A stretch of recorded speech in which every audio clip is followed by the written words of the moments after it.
Does it feel like you're on a never-ending treadmill working for someone else? Are you an investor that doesn't have the support to succeed? Author, investor, and real estate master Chris Prefontaine is here to help. As one of the nation's top producing investors with over 25 years experience, Chris can be with you in the trenches to take your business to the next level.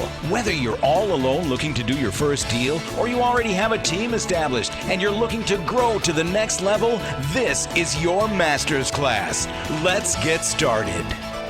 Good morning and welcome, smart listeners. I'm Chris Prefontaine, and my focus weekly is to bring you an expert who can help you make a quantum leap in your business, your finances, and or your life. Buckle in here. We're going to bring you the next master's class. Today we get to spend some time and hang out with Gary Wilson. And before I go through his bio, I'll let you know that it's always cool to trace back how relationships are formed, how business dev gets formed. And Gary and I met at a mastermind / leadership group that we attend quarterly together with a bunch of other great business owners, all required to do $1 million or more to even be in the group. So it's pretty cool. At age 40, just so you get to know Gary a little bit better, as I do, at age 40, he retired as corporate vice president, mergers and acquisitions in national banking. Then in his first 6 months after earning a real estate license, created six-figure income. We're working with investors. So there's a lot of cool ties here. I'm going to have Gary expand on it, but this is why we connected and started doing some work together. He talks about outside-the-box things with realtors and investors. Evicting a tenant can be painful and cost as much as $10,000 in court and legal fees. I know that firsthand. The best way to protect yourself from evictions and bad tenants is to screen your tenants. And the best way I know to screen your tenants is SmartMove. SmartMove is a part of TransUnion. With reports delivered from TransUnion, a trusted credit reporting agency for more than 4 decades, you can trust the results received are reliable. SmartMove has an online screening service for independent landlords that delivers critical credit and background reports to you in literally minutes. This is a super valuable tool to have when you're trying to decide who to put into your rental property. SmartMove has a tenant credit check built specifically for rental screening called Resident Score. It's going to help identify eviction risk better than traditional credit score. With the SmartMove report, you'll also get a criminal background check, eviction history report, as well as a full credit report. And only SmartMove can deliver their income insights report, enabling you to analyze renter income in minutes, which can help lower your risk of renter payment problems. Completed over 100 transactions per year consistently, every year, without a sales team or an assistant, with virtually no marketing costs. A bunch of cool points I'm making, guys, so this is going to be interesting. Participated in over 3,000 investment properties in less than 5 years, developed 5 real estate holding companies, owning more than 250 units. Award winner and accepted into the Andron Empyrean Order of Excellence for Real Estate. And I had to ask Gary before the show, what the heck is that? And it's not just real estate, it's industry-wide. And it awards someone for not having any complaints, or I'll call it a red marks or bad marks. So just a high standard of business, moral, and ethical. Author of 5 books. We'll talk about the books as we go through, and we'll probably include links in our show notes for you on those. Founder, trainer, coach of Path to Profit System. He teaches more than 15,000 agents and investors in person. And so if you're either one of those categories, and I know you are listening to the show, then you're going to want to tune in here and stay with us. Appeared on over 100 national and local media outlets, and those include CBS, Fox News, NBC, ABC, Business Week, and, of course, iTunes. So with that, and I could keep rolling, but Gary, welcome to the show, and good to chat with you here in the new year. Thanks, Chris. Good to be here. I appreciate the opportunity to give and share and start off the new year with a bang, So let's do this. I want to get these guys to get to know you a little bit. So really just kind of pull back the green curtain. I always start with this, and then the interviews take its own turn, and kind of the who, what, when, where, and why you get started in all this, especially with how much stuff you've had your fingers on over the years. Yeah. Well, the good news is when I first got started, I was a college kid, and my college roommate freshman year, his name was Socrates. His parents were, of course, 100% Greek. His father was a Greek immigrant, and his mother was one generation prior immigration. And she went to Greece for high school graduation, came back married to Soc's dad. And lucky me, because his dad was a big investor down in Richmond, Virginia. And when we graduated, we were going to buy a house. And his dad said, well, hold on, let's just go buy a house. Buy a house that's going to make money for you. We said, that sounds good to us. So he helped us buy our first house. It was a 4-bedroom, 2-bathroom house in Virginia Beach, Virginia. And we split it 50-50. We rented out the other 2 rooms. And those fellas' rent income covered almost all of our costs, short of like maybe $50 a month. And when we did the deal, this was back when interest rates were still pretty high. This January 1986, literally, what is that, 33 years ago when that happened? And that'll be, today's the 10th. In 10 days, it'll be 33 years and 10 days to the day I bought that first property. And what we did is we assumed the owner's first mortgage. It was a VA mortgage. And for all the listeners, don't listen to all of the limiting beliefs. You can still assume VA mortgages, okay? And he had a second mortgage that we refinanced to pay that off, and then a third mortgage to pay him his equity, his remaining equity in the property. So it was a very creatively structured deal. 2 years later, I get married, and SOC bought me out, and so I had a total of $3,000 into it over those 2 years, excuse me, and I got $8,000 out. So $3,000 to $8,000, and essentially out of pocket cost of $50 a month. I'm thinking, well, this stuff really works. Fast forward, moved to Pittsburgh, Pennsylvania. 10 years goes by, didn't buy another property, and I'm thinking, man, corporate world really stinks. And I started investing. In 5 years, I was able to retire. Well, in that interim, the year before I retired at the age of 40, I got my broker's license to help me invest. Turns out it really didn't help me that much, because in the residential world, nobody in real estate is taught anything about investing. In real estate brokerage, it is. So what I did is I started teaching other people how to invest through another company, just really for fun. And those people became my clients, and it generated another stream of income. And I thought, well, I'm going to build a business around this. And that's when everything changed for me, Chris. At that point, I had hundreds of units, and I built a brokerage company around that service, me serving other investors. That became the fastest growing brokerage company in Western Pennsylvania. It grew sixfold in 3 years during the first part of the recession, by the way. And then I spun off on that. I had the relationships that I thought, okay, well, they need property management. So I built that company, a title company, even an appraisal company, all these services that investors needed. And it all came down to one thing. Most investors don't want to work with agents, and agents get frustrated because they don't know what the heck they're doing. So out of all that, I created my own training company to train agents how to work with investors, literally train the agents how to invest. And that's the thing that really took off. It's just literally serving a need. It's service-based. And we've done, now it's up to 20,000 people that I've taught personally. So we got this great community all over the U.S. and Canada with thousands of these investor agents, and we constantly are bringing in investors to team them up, chiropractors, dentists, people that are short on time, and they don't have time to be, running around, looking at hundreds of properties, making dozens of offers. They need somebody that knows what the heck they're doing. And so that's where I am right now. That's what I've been focusing on. And I'm out here in California, just having a jolly old time teaching and watching the surfers and enjoying life. It's an amazing thing what you can do when you start with investing in real estate. It ends up not being the end game. It ends up being the foundation upon which you can launch other businesses that you really are passionate about. I mean, I preach this everywhere I go, And no, it's cool. I was going to say, wow, if you look back, I always like tracing, right? Tracing back to how the contacts were made, and like even you and I. So you look back to your buddy's dad. I'm just curious, do you guys still keep in touch or no? Absolutely. His father has since passed away, but Sock and I are still good friends. He's in Florida. And a matter of fact, the original gang, we still get together a couple times a year, and every one of us has done well. That's awesome. In large parts of what Sock's dad taught us, That's really cool. I love the name too. So I got a couple of questions. I wrote down like 4 things just on that before I go on to another question. You basically gave that seller his profit by way of a third mortgage, not cash, correct?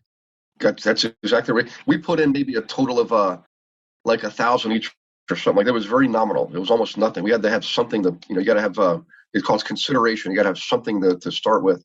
But essentially it was 3 mortgages covered the entire thing, probably 99% of it. So yeah, it's funny because people say to me, "Oh, I haven't heard of that," or "That sounds outside the box," or whatever they say. I forget the book I read when I was up in Vermont, literally about half a year ago. But this guy was doing lease purchases and terms deals in the late 1800s. Yeah, Stuff's not new. You just you wrapped a system around it for realtors and investors. I wrapped a system around it for what we do. I mean, that's all this is. I'm sitting in a building. I told you we just bought this building, and I'm sitting in this building. You mentioned that your first house kind of paid you. we have tenants here, and we're paying less rent than we were in our past office space. We own the building, and it's being paid for by the tenants that are in the building. It's just, if you put your thinking cap on and or find someone that knows how to do it, it's just a fun road. You also, I wrote down, you coach, and you coach at a high level now, obviously all around the U.S. and Canada, but you also still operate. And I'm just a huge advocate of that. I think you and I have talked about that. That's what we do. Too many coaches are, I think you'll agree, they've been out of the trenches for 5, 6, 10, 20 years, and they're still coaching. That's just a scary thought for the student. Wouldn't you agree? Yeah. Yep. You got to stay current, man. Changes too quick. Yep. So you took a niche, like when I was a realtor, and I'm not anymore, but when I was a realtor in the 90s, I kind of knew some background about building because I had a partner that did that. So I teamed up with builders and land, and that just created all kinds of business. It sounds like you did the same thing inside the investor world with realtors. Yeah. Really what it comes down to is people, I want to make sure people understand my focus was building passive income. So once I figured that out, it's like all of a sudden you buy your freedom. You buy your own personal freedom of time, freedom of, wherever you want to go, wherever you want to be. And when I looked at the business though, from 30,000 feet, I'm thinking, all these people need help.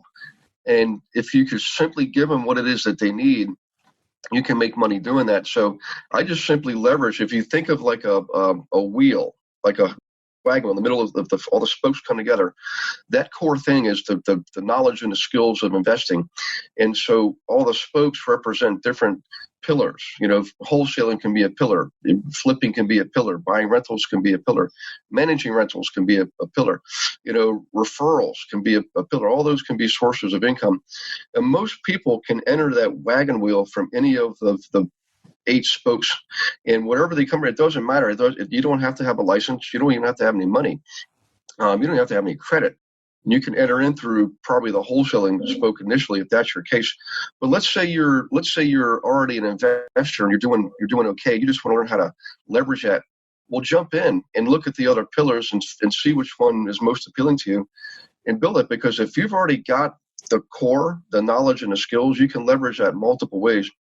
And so let's say you're an agent. Let's say you're an agent and you're frustrated. You're tired of pointing out the pretty carpet and the chandeliers, and you want to invest. Well, work with investors. There's no better teacher than experience.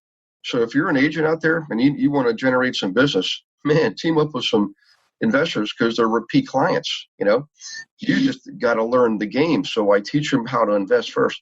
But the main thing I want to emphasize is, man, that community, when you have qualified, genuine, authentic people who know what they're doing when it comes to investing, and you can leverage their time and save you time to make money, boy, that's the best of both worlds. So now you got a team. You've got contractors, insurance guys, inspectors, appraisers, attorneys, lenders, all these different people you need on your team. And one of the sore spots was always the agent, because they're just not taught how to do it. And now they are. I mean, it's the company I run is independent. It's myinvestmentservices.com. And there's different training programs. But what I would tell people is, don't even worry about that right now. Just jump on the community and just start networking and meeting people all over the U.S. and Canada. And if you want to participate, you just raise your hand and say, I want to be part of this, and complete that team by putting the right person, putting all the right people on the right seats on the right bus. And that includes having somebody with a license that can act on your behalf. And there's other benefits. You get covered with E&O insurance.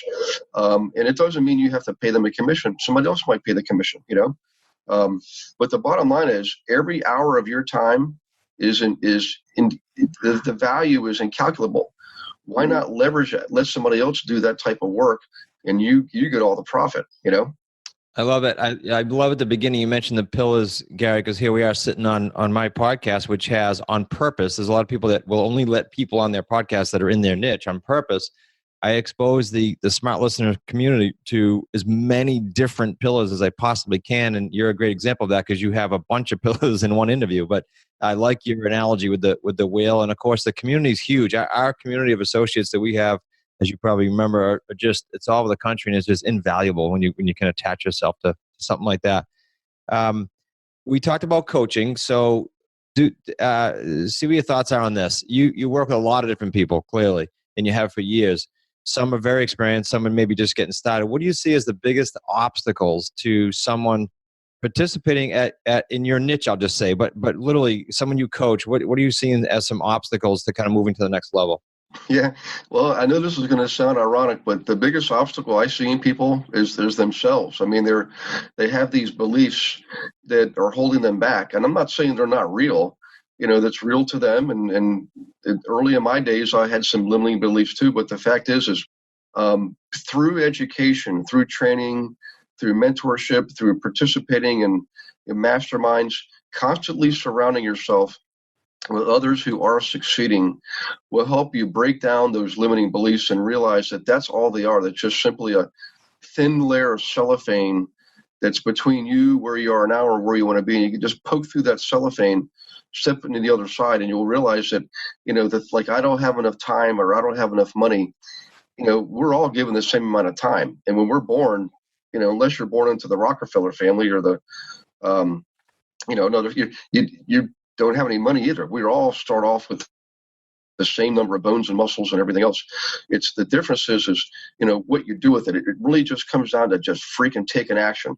I mean, I can teach you everything I know, but if you don't act on it, you're just simply be more intelligent. So it comes back to their own. People stop themselves. It's fear based. And whenever I hear somebody say, "I can't" or "I don't," your subconscious brain is recording that. When you say that enough, you become that person, the person who can or the person who don't or the person who won't.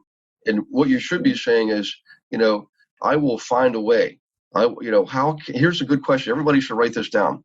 How can I find the money? How can I make the time? And then your subconscious brain goes in the high speed action to find the money and help you create the time. 24 hours a day is the same. We've all got it. I don't have 25 hours a day. I got 24, just like you listening to this.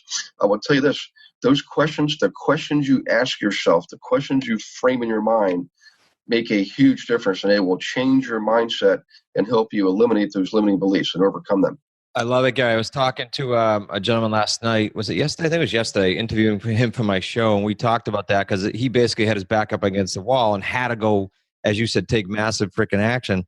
But others, I asked him this question. I guess I'm going to ask you before I move on. And that is, how about, I've got some great students, and I won't use their name, but they're, let's just say, comfortable. They've got a decent job, enough to keep them comfortable. So they'll play with a couple deals. Whereas I look in from my third party, looking in as their coach or their mentor or their partner, and I say, man, they'd crush it if they would just let their foot off of that safety. But any thoughts on that at all? I just wanted to throw that out to you. Yeah. I would tell you early on, and I'm not suggesting people take unnecessary risk in life. You can mitigate risk through education and information. But what I'm getting to primarily here is this, and I know it sounds crazy, but when the times in life where I've made the greatest gains were the times when I cut off retreat. In other words, I purposely didn't give myself a plan B. Plan B was plan A, and plan A, the goal was to succeed. And I just would give whatever it takes to achieve the goal. So the reality is position yourself where, if you have too many fallback plans and, if this doesn't work, that's fine, I'll just go back to what I was doing. I guarantee you, life's going to throw you some curveballs. And if you have that attitude that I'll just stop now, I'll go back to what I was doing because this stinks or this is too hard, your status in life is going to never change. However, if you cut off retreat and you don't put yourself positioned to have plan B, and plan A is what you're going after, get after it with everything you've got. Now I'm 56 years old now, and I will tell you, I don't have to worry so much about if something doesn't work, because I built up a lot of, equity and cash flow. But in the beginning, I would get out there and I would force myself to study and take action. And so the formula is this. Here's the formula. 3 parts. Part 4-6, this is a success formula. Number 1, you got to have education. You've got to have the right education. Okay. Let's face it, you and I are smart enough. We can figure out how to build a cell phone. But the cell phone industry has probably spent billions in development over the last generation. So on the other hand, we can go out there and spend $800 and get a brand new cell phone and not have to spend billions. So it's the same thing with investing in real estate. Why would you try to figure it out on your own and save a few measly dollars on training to do it on your own? When in the meantime, millions of dollars in opportunities could be passing you by and you wouldn't even know it because you didn't have the education, the information. So education, number one. Information, number two. And the cool thing about education is it actually shows you how to get and use the right information. The only thing left is for you to simply put one foot in front of the other and take action. And the cool thing about nowadays, at least the training we do, it's guided training. You're not left out there on your own to take a course online or read a book. You actually get somebody to work with, so you can fill in the gaps and avoid the assumptions and the errors and the mistakes as much as possible. But it all comes back to that, focusing on what you want. Always have one eye on today and one eye on tomorrow. You gotta pay attention to what's happening right now in front of you, but you've also got to keep pulling yourself forward by looking over the horizon at where you want to go. It's a balancing act. So the answer is if people say people always are living in the future or missing the present, and that's true. But people only living in the present are not seeing the future. So you got to do both, Find out why 9 out of 10 users recommend SmartMove to help identify the right renter so you can avoid the problems of non-payment or evictions. Go to tenantscreening.com, create your free account, enter code COACH, that's COACH in capital letters, in the numeric number 19, COACH19 at checkout, and you're going to receive 25% off your next screening. That's tenantscreening.com. Enter the code COACH19 for 25% off your next screening. Smart move. Make the smart move right from the start. I love it. Yeah, you said that. I love the. I'm happy that you gave that answer about kind of cutting off the retreat. I call it burning the boats. It's exactly where we went with it yesterday with the discussion. If I think back to the transitions I made, one was getting fired from a family company after my father sold, and literally walking right into the building homes and real estate world full time with 2 small kids, 1 and 2 years old. Second was really, frankly, jumping into the terms business in 2012 following the 2008 debacle, and same deal. I just don't know any other way to do it. So I just love your answer. And success leaves clues, right? So they may latch on to you because they're a realtor. They may latch on to us because they want whatever training they want. They've got a plethora of people on this podcast. So thanks for that detailed explanation. I'm gonna go two totally opposite ends of the spectrum here, Gary. These 2 questions, then we'll do some wrap up questions. I'm not gonna say almost every guest on the show has been through some kind of either mistake or major debacle. Like for me, it was 2008. But because of it, either had a great experience or tweaked something or had a huge win in our case. I mean, we re-engineered everything we're doing because of that nightmare. If you have one, maybe share one with us that you can think of. Failure, mistake, speed bump that you learned from and how you came out of it better. Oh, yeah. Well, the interesting thing is I'm so much more humble now than I ever was before because I realize now that I've been able to meet some really awesome people, Grant Cardone, Robert Kiyosaki, and Robert Kiyosaki came to one of my mastermind groups to speak one time, and I realized they also have a life riddled with errors and mistakes like I do. In fact, if I wrote a book on all the errors and mistakes, it'd probably be bigger than the book of the stuff that works. It's just the stuff that works has provided greater results to far overcome the errors and mistakes. But for me, it really comes down to a combination of factors. I was, not the recession was not the main thing here. What happened is I was suffering from a bad case of divorce back then, and at the time of the recession, and in the middle of all that, I actually broke my back in 2 places in a skiing accident, and so I'm laying there in a hospital bed, wondering what the heck am I going to do now? I can't walk, can't drive, and I can now. Thank goodness to a awesome doctor named Dr. Matt Alcati, who became a client, by the way. But he put me back on my feet, took several months. In the interim, though, the family court judge ordered me to sell 90% of the assets. Okay.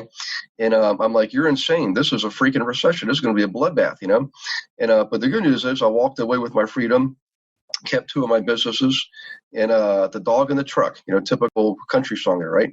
But what I did is I took everything I learned in the first half and applied it to now what I call the second half. So business structure. I don't actually own anything. Everything is owned through LLCs. Ownership of the properties through LLCs. The businesses are owned in S corps, And I'm probably divulging a little bit too much here, but there's also a irrevocable trust that kind of has control of everything. I don't actually own a thing. That's one thing. The other thing is this: is early on, I used a lot of creative techniques purchasing properties and developing, income streams. And I realized over time, I'd had chunks of money just sitting there, hundreds of thousands of dollars. Like, what am I going to do with this money? Well, what I realized is I learned this from an investor who had a lot more than I did. And I've recognized this in really top performing investors is they don't stay stuck with buying the same kind of properties. They don't keep buying just single family homes or duplexes. They literally, I call it ascension investing. They force themselves, they discipline themselves to constantly buy the next bigger property, like in numbers of doors, like a 16 unit and then a 50 unit and then a 100 unit. And I realized it was a game of discipline. I also recognized that they actually were using cash. The bigger you get, you can start using cash. I'm not saying don't leverage and don't borrow, but here's what we do. I'll buy a big property for cash because I get the best deal. I can go in there and say, I've got money. I don't have to go to any bank. I don't have to go to any lender. I don't have to go anywhere, and basically get the best deal I can get. And then I improve the property, physically and cash flow, and then go get a brand new first mortgage on it, enough to pay back my capital. And here's another trick I'll tell people here. People think that you can't get like a commercial line of credit. That's baloney. I've done it. You can get a commercial line of credit across your portfolio when you start building up equity and constantly leverage that equity. So I did that, bought a bigger property, and then when I refinanced it, I paid back the line of credit, and that commercial lender increased my line of credit. So it's now the business self-perpetuates. It feeds itself. I don't put a dime into it. And yet I'm changed how I borrowed. I was not borrowing from other people anymore. I'm borrowing against myself. And that allows you to switch from being financially independent to being financially free. And like I literally have on paper, I have no debt. I have zero, no personal debt. I have no business debt.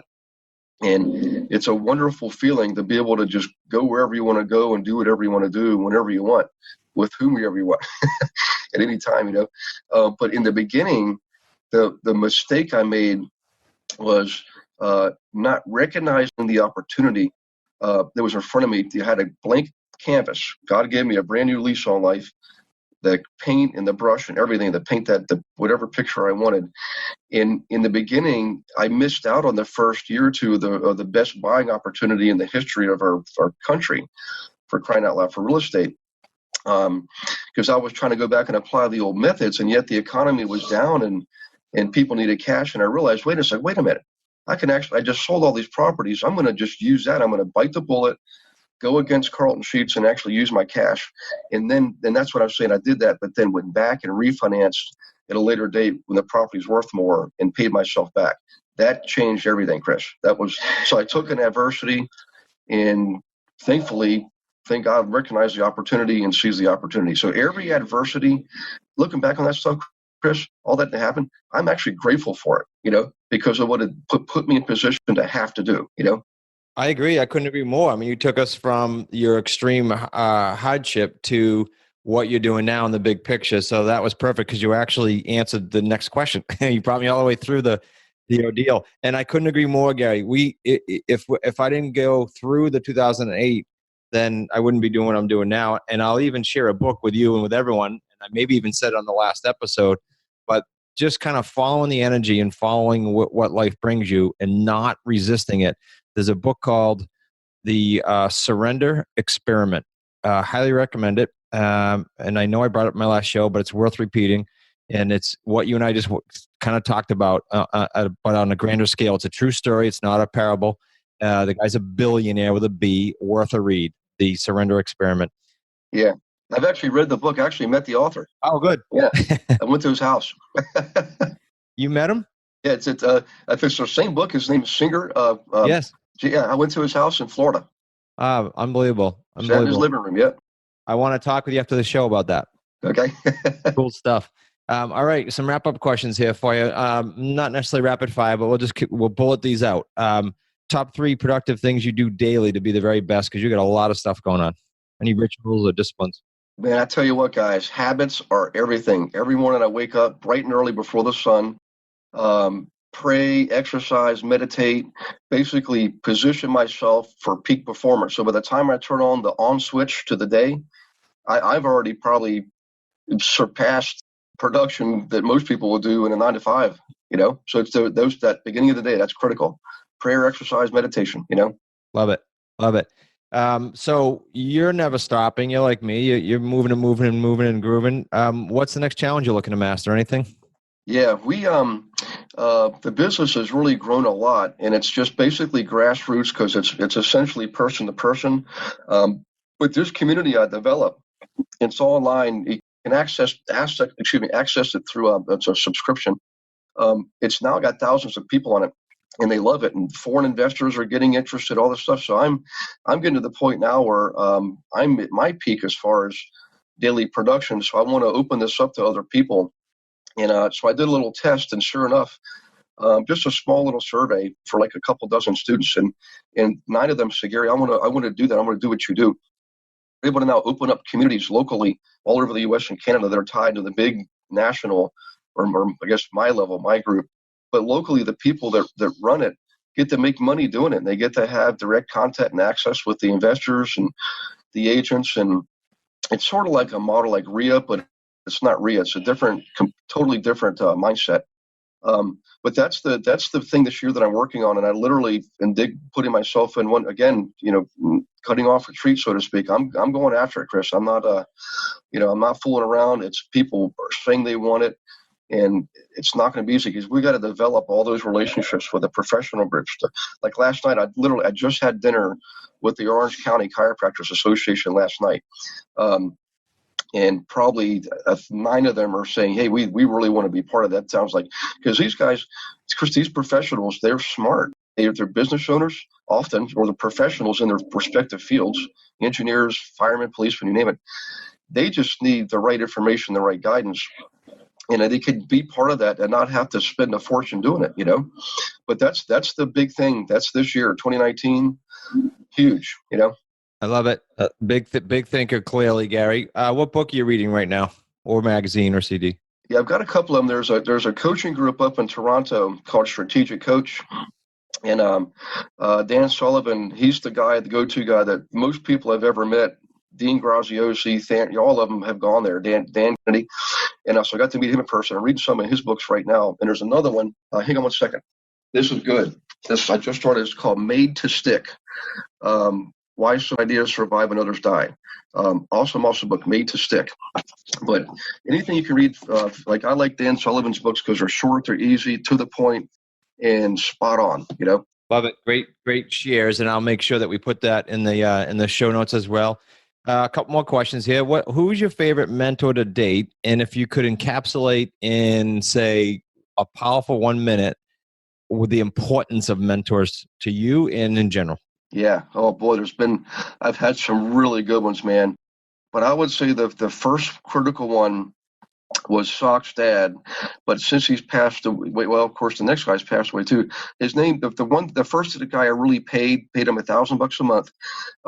Going back, I don't know how many years. My God, over probably 25 years. His name was Gerhard Flugfelder. And he was this German guy, but in his 70s, I met through a local apartment association. So, by the way, Chris, I always join associations because I get to meet people who are masters at their trade. So, in any case, I met Gerhard there.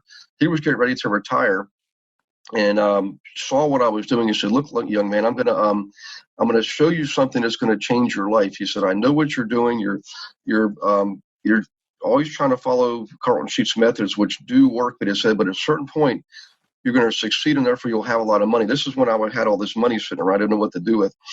And he said, "Here's what the big boys do." And so he took me under his belt for a year. And then that next year, I bought 10 properties. Part of that, prior 10 years, I bought 1 property. No mentor, no coach, trying to wing it. Got myself this mentor, paid him privately. And that next year, bought 10 properties. So you do the math. On my own, 10 years, 1 property. With a mentor, 1 year, 10 properties.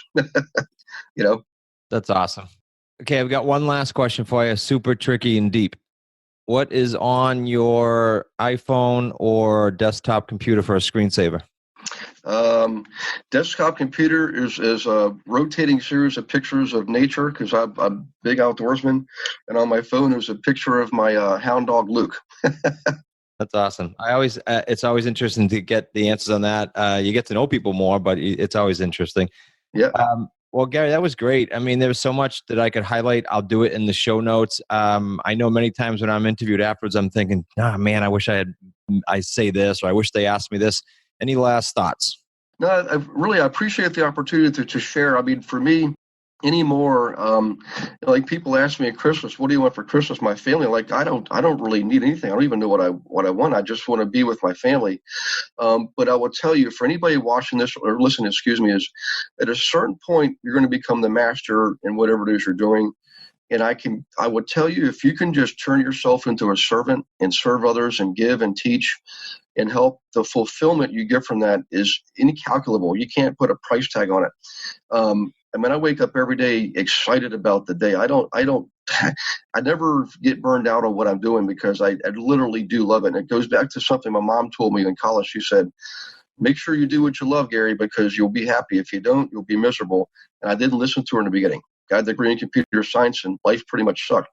But now that I'm following my passion, I love helping people and I get the best compliments from people. So if anybody wants to learn more about this, I don't know if Chris, how this works internally, but I'm glad to share whatever it is I have or know with your group. If it'll help them, absolutely, I'm glad to do it. However that works, you just let me know. You probably gathered enough. I'm kind of an open book kind of person, Yeah, you and me both. And that's why I love having folks like you on the show. And what I'll do to answer your question is I'll make sure that your books, your links, your websites, coaching programs, community, et cetera, are in the show notes. When the team edits, they're gonna pick up on all this and they'll put it all in there for you guys. So there's so many takeaways that Gary gave you, and we'll make sure we do that, Gary. Okay, smart listeners, I trust you thoroughly enjoyed our time today with Gary. We could go on for a few hours, Gary. Maybe we'll do an encore presentation, but encore show rather. The key question I have for you guys is this: as listeners, I do it every show. What key takeaways can you act on today so you truly experience a quantum leap? I interviewed a gentleman yesterday who said his key word for 2019 is execution. So what are you going to execute on based on what Gary shared with you? Because he gave you a bunch of nuggets. You can see the show notes again that we kept alluding to over at smartrealestatecoachpodcast.com. If you're not there now, if you're listening somewhere else, and you can take advantage of some of the freebies and some of the community links that Gary's going to provide for us. Lastly, if you enjoyed the episode, please give us a rating wherever you're listening because it's going to help others discover this great information, help others discover Gary's phenomenal information, and we greatly appreciate it.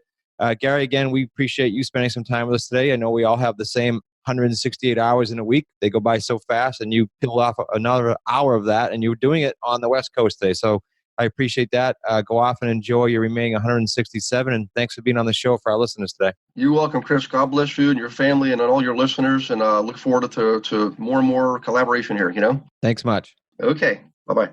Thank you for listening to our Smart Real Estate Coach podcast. Want more? Text the word REAL to 66866 and get our Eat That Sandwich ebook about creating fast, stable cash flow with sandwich leases. Packed full of actionable real-life examples and advice to help you move to the next level of investing.